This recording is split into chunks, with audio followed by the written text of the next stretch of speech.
만나고 난 후에 가슴이 답답하고 기분이 나빠지는 사람이 계신가요?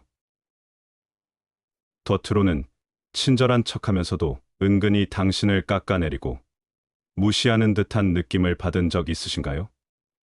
모든 사람과 좋은 관계를 유지하면 좋겠지만 나를 만만하게 보는 사람들까지 챙기다 보면 오히려 정신건강이 나빠질 수 있습니다. 안녕하세요.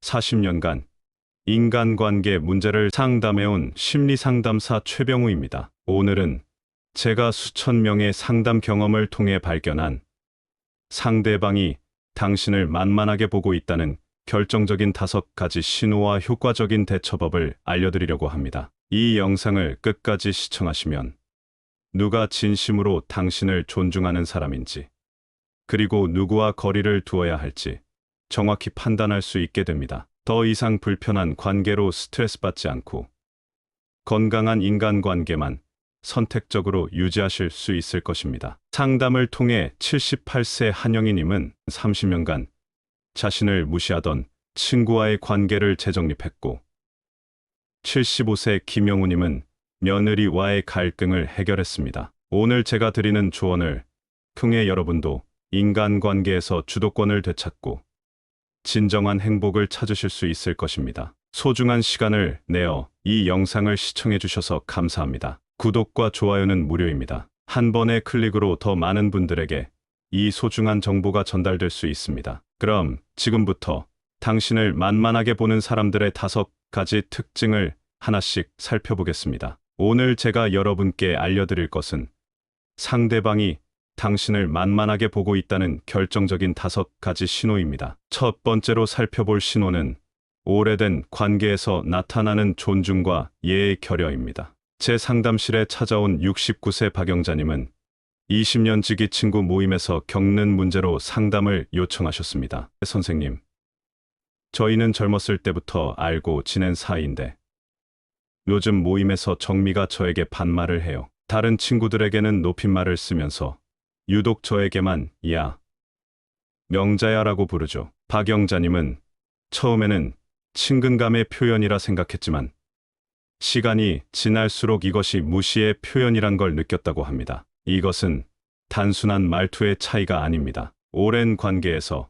갑자기 나타나는 이런 변화는 상대방이 관계의 균형을 무너뜨리고 당신을 낮은 위치에 두려는 시도입니다. 특히 다른 사람들과는 다르게 유독 당신에게만 이런 태도를 보인다면 더욱 그렇습니다. 제 내담자였던 71세 이영숙님은 30년간 함께 봉사해온 친구들 사이에서 변화를 느꼈습니다. 예전에는 모두 서로를 존중했는데 요즘 모임에서는 제가 의견을 말하면 영숙 씨는 항상 고리타분하게 생각한다며 웃어넘기더라고요. 이영숙님은 평생 존경받는 교사였고 봉사활동에도 적극적이었지만 최근 들어 친구들 사이에서 자신의 가치가 떨어진 느낌이 든다고 털어놓았습니다. 오랜 관계에서도 상대가 당신의 말을 자주 끊거나 대화 주제를 일방적으로 바꾸거나 당신의 의견에 대해 그건 시대에 뒤떨어진 생각이지라고 무시하는 태도를 보인다면 이는 분명 당신을 존중하지 않는다는 증거입니다. 이런 변화들은 대개 상대방의 상황 변화와 관련이 있습니다. 자녀가 성공했거나 재정적으로 여유가 생겼거나 새로운 지위를 얻게 된 경우 갑자기 오래된 친구들을 무시하기 시작하는 경우가 있습니다. 그들은 자신이 당신보다 우월하다고 느끼기 시작하고 그 감정이 말투와 태도에 드러나게 됩니다. 겉으로는 존댓말을 사용하더라도 말투나 어조에 비꼬미나 조롱이 담겨 있다면 이 역시 존중이 결여된 행동입니다. 그래도 어르신이시니 무리하지 마세요라는 말은 존댓말이지만 실제로는 당신의 능력을 폄하하는 표현일 수 있습니다. 이런 상황에서는 분명한 대화가 필요합니다. 우리 오래 알고 지낸 사이인데 요즘 당신이 나를 대하는 태도가 변한 것 같아 마음이 불편해. 무슨 일이 있니? 라고 솔직하게 물어볼 수 있습니다. 상대의 반응을 통해 관계의 진실을 파악할 수 있습니다. 제 40년 상담 경험에서 배운 점은 진정한 친구 관계는 시간이 지나도 존중이 유지된다는 것입니다. 오랜 세월이 지났다고 해서 존중이 사라져도 된다는 것이 아닙니다. 오히려 더 깊은 존중이 필요합니다. 사람들은 종종 친하니까 라는 말로 무례함을 정당화하려 합니다. 하지만 친밀감은 존중이 없으면 오래 유지될 수 없습니다. 여러분은 오랜 친구 사이에서도 동등한 존중을 받을 자격이 있습니다. 이것은 특별한 대우가 아니라 건강한 인간관계의 기본입니다. 이제 두 번째 신호에 대해 말씀드리겠습니다. 바로 오랜 관계 속에서 당신의 말과 행동을 공개적으로 놀리는 사람입니다. 제 상담실을 찾아오신 67세 장미자님의 이야기로 시작해 볼게요. 장미자님은 15년간 같은 아파트 주민 모임에서 활동해 오셨습니다. 저는 매번 모임에서 의견을 말할 때마다 한 회원이 미자 씨는 또 시작이네라고 말해요. 사람들이 웃고 넘어가니 처음엔 저도 웃었지만 이제는 입을 열기가 두렵습니다. 장미자님은 자신의 의견이 항상 농담거리가 되어 점점 모임에서 발언을 꺼리게 되었다고 합니다. 농담과 모욕 사이에는 분명한 경계가 있습니다. 모두가 즐겁게 웃을 수 있는 유머는 관계를 풍요롭게 만들지만 특정 사람을 대상으로 한 반복적인 놀림은 존중의 부재를 보여주는 행동입니다. 특히 당신이 기분 나쁨을 표현했는데도 계속된다면 더욱 그렇습니다. 76세 김영철님의 사례도 살펴보겠습니다. 그는 10년 넘게 다닌 노인복지관에서 컴퓨터를 배우는데 같이 배우는 친구가 매번 그의 타자 속도를 놀리며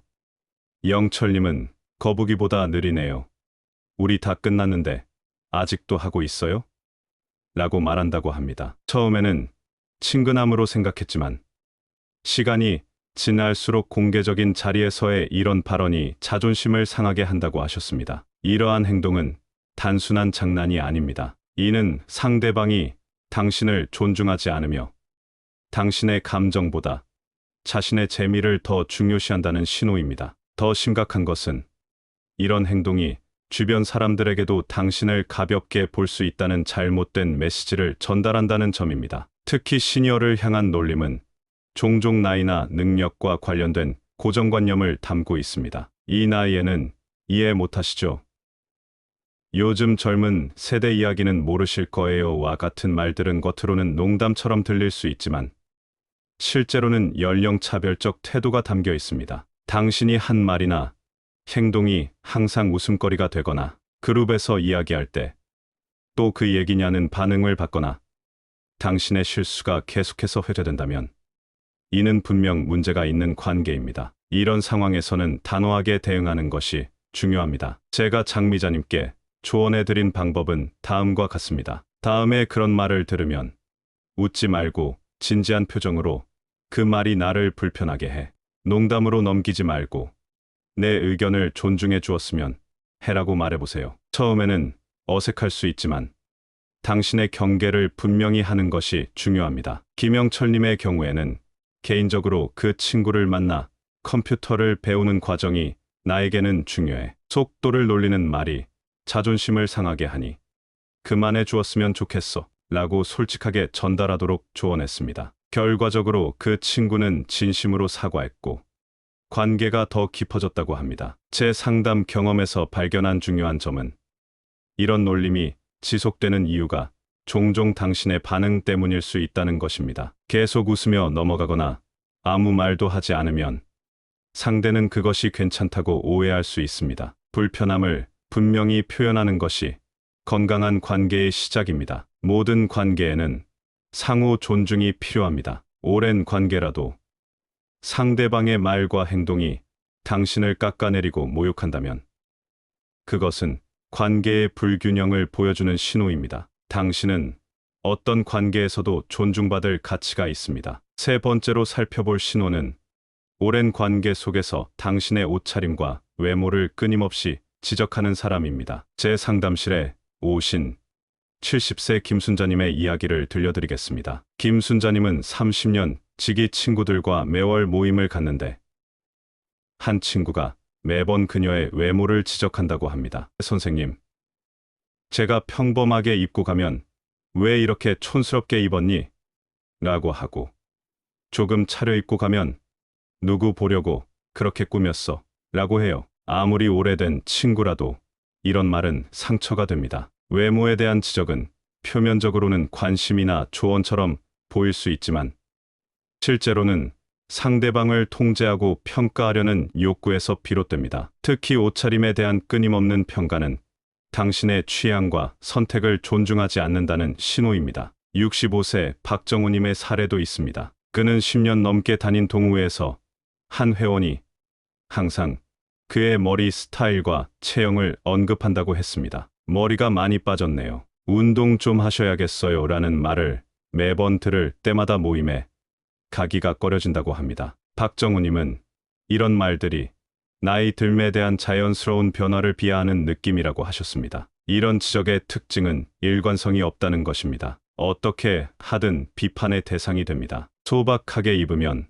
너무 안 꾸민다고 하고 신경 써서 입으면 너무 꾸몄다고 합니다. 이는 진정한 조언이 아니라 당신을 만만하게 보고 자신의 우월감을 확인하려는 행동입니다. 나이 든 사람들의 외모를 지적하는 행동은 특히 더 큰 상처가 될 수 있습니다. 나이가 들면서 자연스럽게 나타나는 변화들을 끊임없이 언급하는 것은 노화에 대한 불안을 자극하고 자존감을 떨어뜨릴 수 있기 때문입니다. 철학자 세네카는 남의 얼굴에 있는 작은 흠집은 잘 보면서 왜 우리는 자신의 큰 상처를 보지 못하는가?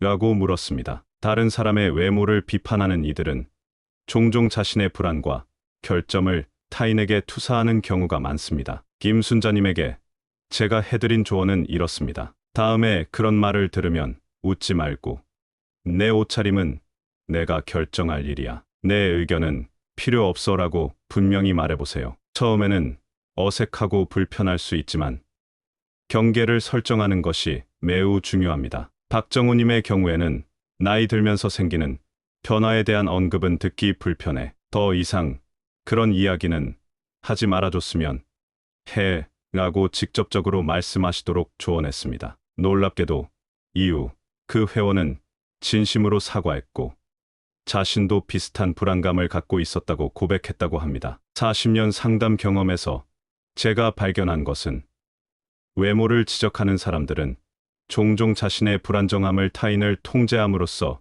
해소하려 한다는 점입니다. 그들은 자신에게 관대하고 타인에게는 엄격한 이중 잣대를 가지고 있습니다. 여러분은 나이에 상관없이 자신만의 스타일과 개성을 표현할 권리가 있습니다. 누군가 당신의 외모를 끊임없이 평가하고 지적한다면 그것은 존중의 부재를 보여주는 명백한 신호입니다. 진정한 친구라면 당신의 외적 모습보다 내면의 가치를 더 소중히 여길 것입니다. 네 번째로 살펴볼 신호는 오랜 관계 속에서 경제적으로 당신만 이용하려는 사람입니다. 제 상담실을 찾아온 68세 윤명자님의 사례로 시작하겠습니다. 윤명자님은 퇴직 후 같은 아파트에 사는 이웃들과 10년 넘게 친분을 유지해왔습니다. 지혜 선생님, 저희 모임에 한 분이 계시는데 항상 저와 함께 식사할 때는 비싼 음식을 주문하고 자기 차례가 오면 갑자기 배가 아프다며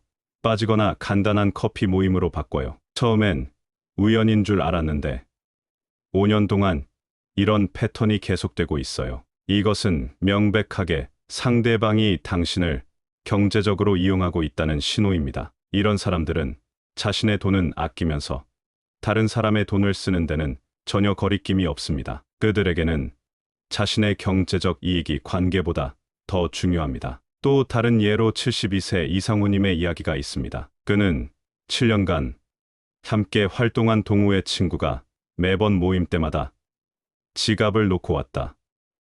다음에 꼭 낼게라고 말하면서 결국 한 번도 낸 적이 없다고 합니다. 심지어 이상우님이 생일이라며 한턱 냈을 때도 그 친구는 자신의 생일에는 아무런 언급도 하지 않았다고 합니다. 이런 행동은 돈의 문제를 넘어 존중의 문제입니다. 상대방은 당신의 시간, 돈, 자원을 당연하게 여기며 자신은 그에 상응하는 것을 제공할 의무가 없다고 생각합니다. 이는 관계에서의 심각한 불균형을 나타냅니다. 경제적 이용은 단순히 계산을 안 하는 것에 그치지 않습니다. 제 상담 경험에서 발견한 패턴으로는 당신이 무언가를 사줄 때는 가장 비싼 것을 요구하고 자신이 살 때는 가장 저렴한 것을 선택하는 행동도 포함됩니다. 또한 당신의 물건이나 재산을 마치 자신의 것처럼 요구하는 경우도 있습니다. 이러한 경제적 불균형은 시간 관리에서도 나타납니다. 상대방은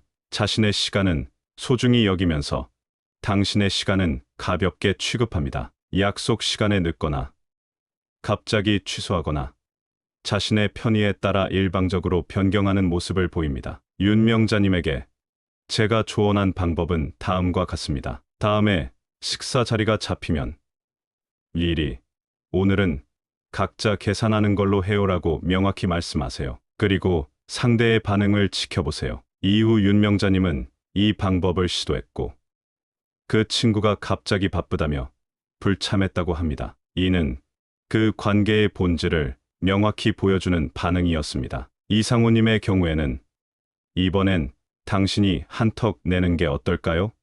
라고 직접적으로 제안해 보도록 조언했습니다. 예상대로 그 친구는 불편한 표정을 지으며 다음에 내겠다고 말했지만 이후 연락이 뜸해졌다고 합니다. 안타깝게도 이는 그 관계가 진정한 친구 관계가 아니었음을 보여줍니다. 제40년 상담 경험에서 배운 것은 건강한 관계는 주고받음의 균형이 있다는 점입니다. 완벽한 50대 50은 아니더라도 자신의 능력 내에서 기여하려는 의지가 있어야 합니다. 경제적 이용은 단순한 인색함이 아니라 상대방에 대한 존중 부족의 표현입니다. 여러분의 경제적 자원은 소중합니다. 특히 은퇴 후에는 더욱 그렇습니다. 누군가가 지속적으로 당신의 경제적 자원만 이용하려 한다면 그것은 그 사람이 당신을 진정으로 존중하지 않는다는 명백한 신호입니다. 다섯 번째로 살펴볼 신호는 오랜 관계에서 일방적으로 감정을 쏟아내며 당신을 감정 쓰레기통처럼 대하는 사람입니다. 제 상담실을 찾아오신 73세 황정희님의 사례를 들려드리겠습니다. 황정희님은 15년간 절친한 친구와의 관계 때문에 힘들어했습니다. 선생님, 저희는 젊었을 때부터 친구였어요. 그런데 매번 만나면 그 친구는 자신의 불만과 걱정, 분노를 2시간 내내 쏟아내요. 제가 말을 시작하면 잠깐만 내 얘기 좀 더 들어봐라며 또 자기 이야기로 돌아가죠. 이제는 전화만 와도 가슴이 답답해집니다. 이런 사람들은 자신을 세상의 중심이라 생각하며 대화가 아닌 독백을 원합니다. 그들에게 당신은 청중이자 감정을 쏟아낼 용기일 뿐 동등한 대화 상대가 아닙니다. 특히 오랜 관계에서는 이런 패턴이 고착화되어 당연시되는 경우가 많습니다. 69세 박민수님의 사례도 있습니다.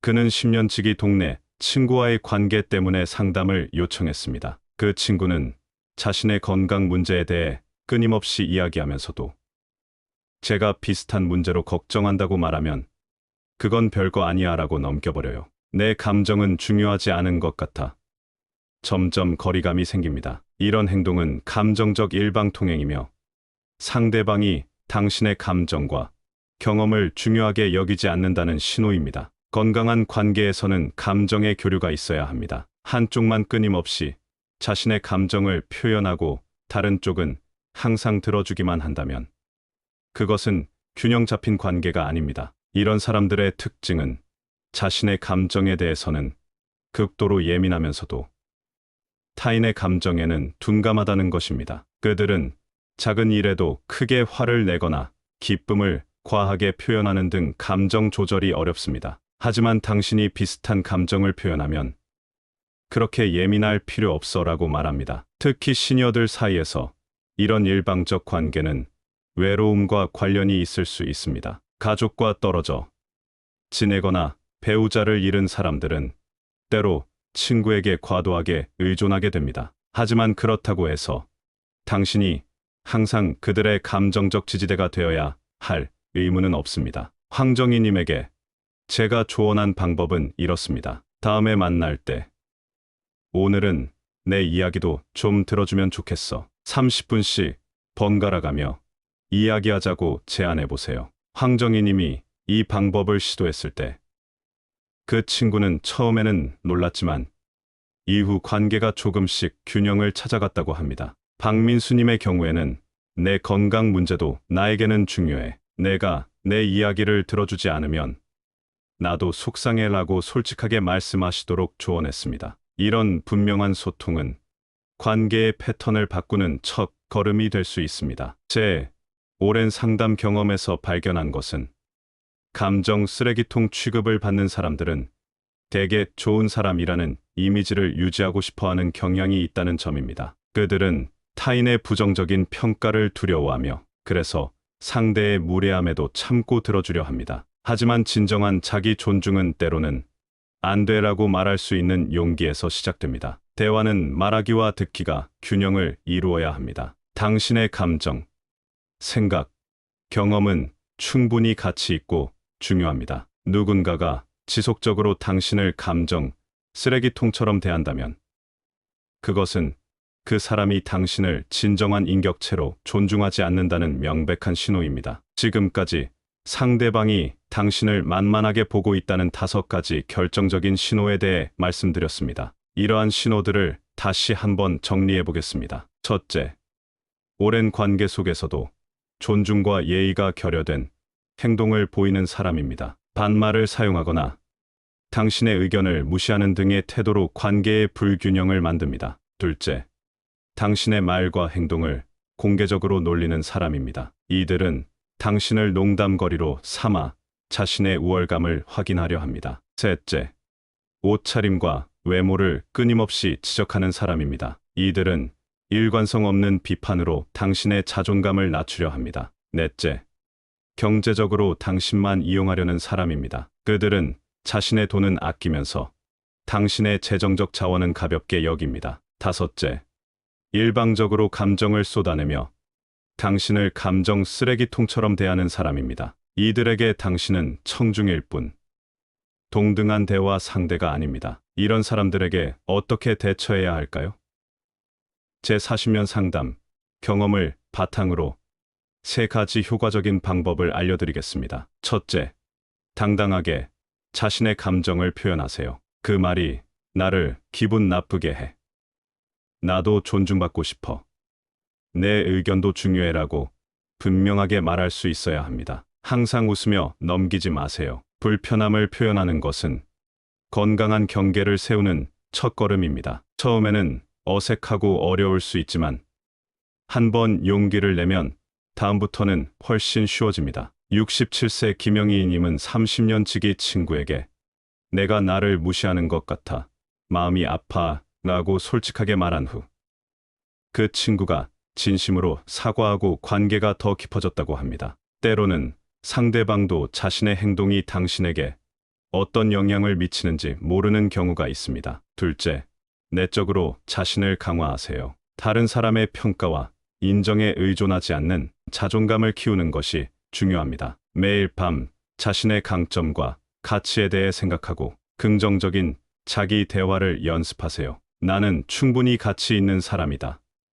나의 감정과 생각은 중요하다라고 스스로에게 말해주세요. 71세 이정숙님은 매일 밤 자신의 장점 3가지를 일기에 적는 습관을 들인 후 무시하는 친구의 말에 더 이상 상처받지 않게 되었다고 합니다. 내면의 힘을 키우면 외부의 평가에 흔들리지 않게 됩니다. 셋째, 감정을 모두 드러내지 마세요. 모든 관계에서 적절한 거리와 경계는 필요합니다. 당신의 모든 약점과 감정을 다 보여주면 상대방이 그것을 이용할 가능성이 높아집니다. 때로는 거리를 두고 모든 것을 다 공유하지 않는 것도 자신을 보호하는 방법입니다. 75세 박종우님은 자신을 이용하던 지인과의 만남 빈도를 줄이고 대화의 깊이를 조절한 후 더 평화로운 마음을 찾았다고 합니다. 모든 관계가 깊고 가까울 필요는 없습니다. 여러분, 인생의 황금기의 독성 관계로